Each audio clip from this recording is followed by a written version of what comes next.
Emily Upjohn is easing alongside Luna Dorada now, being followed through by Life of Dreams on the near side.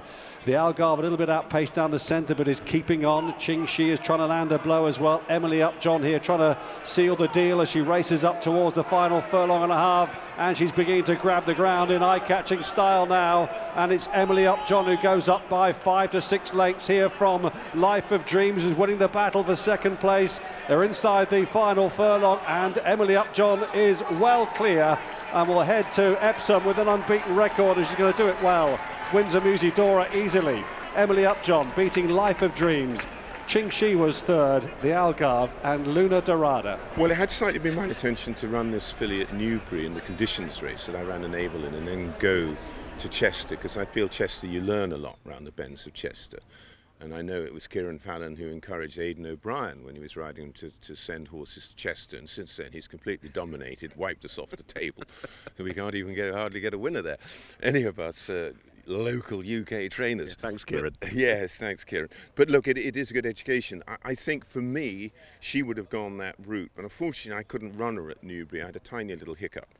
And so I was then forced to Sandown, where she sat second, drew away well, didn't know much, in the Musidora.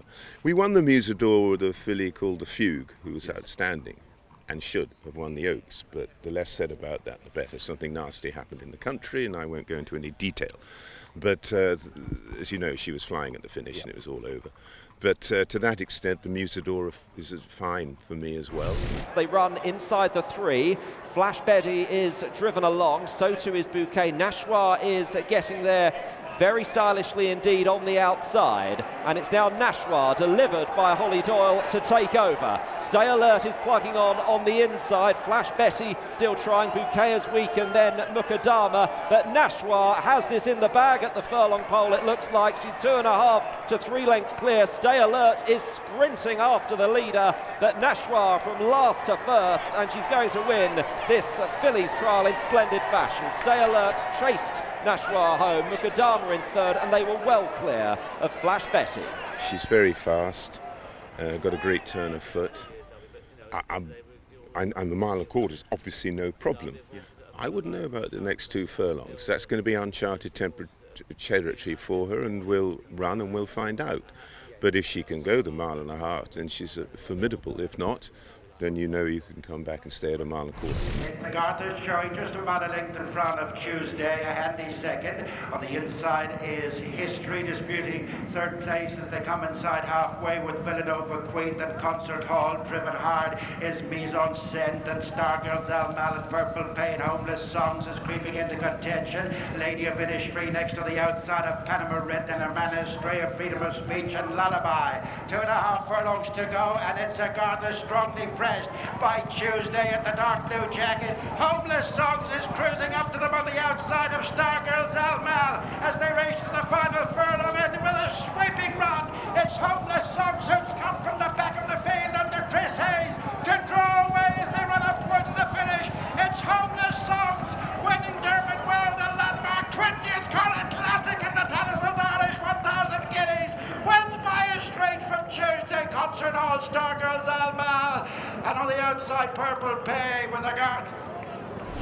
With the Moonlight has gone to the front from Peripatetic. Crenell is now been just ridden along to get into third position. Mishar is next towards that one's outside, then Arian over toward the far side. Set Horizon drops away. Kick On Girl is last of all. With a quarter mile to go, it's With the Moonlight who leads by about 3 lengths to Mishar, who's chasing hard in second. Then Crenell, who looks beaten in third. Dropping away then Peripatetic. Arian's trying to stay on as With the Moonlight under William Buick races inside the final furlong.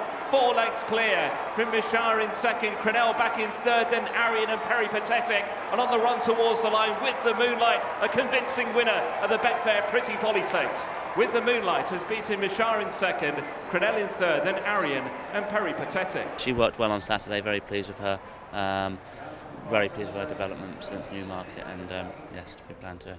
William was confident that she, as confident as he can be, after only ever going a mile and a quarter so far to date, that he felt that it's definitely worth having a crack at, and it wouldn't be staying. No, she won't stay, that's for sure.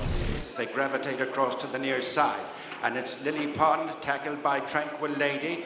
Following away is Sister Bridget and Tosin Lydia, who's now been asked to try and stay on ahead of Eclat de Lumiere and then River Rain, as Tranquil Lady goes to the front from Lily Pond and Tosin Lydia. Bit of a break then to Eclat de Lumiere, but it's Tranquil Lady and Dylan Brown McMonigal slipping away from Lily Pond and Tosin Lydia, and these three are well clear of Eclat de Lumiere, and it's Tranquil Lady putting up quite a performance in the Blue Wind Stakes for Dylan Brown McMonigal, Joseph O'Brien. Lily Pond second, Tosin Lydia third. Very pleased, Gary, obviously. We were a little bit disappointed with her in Navan.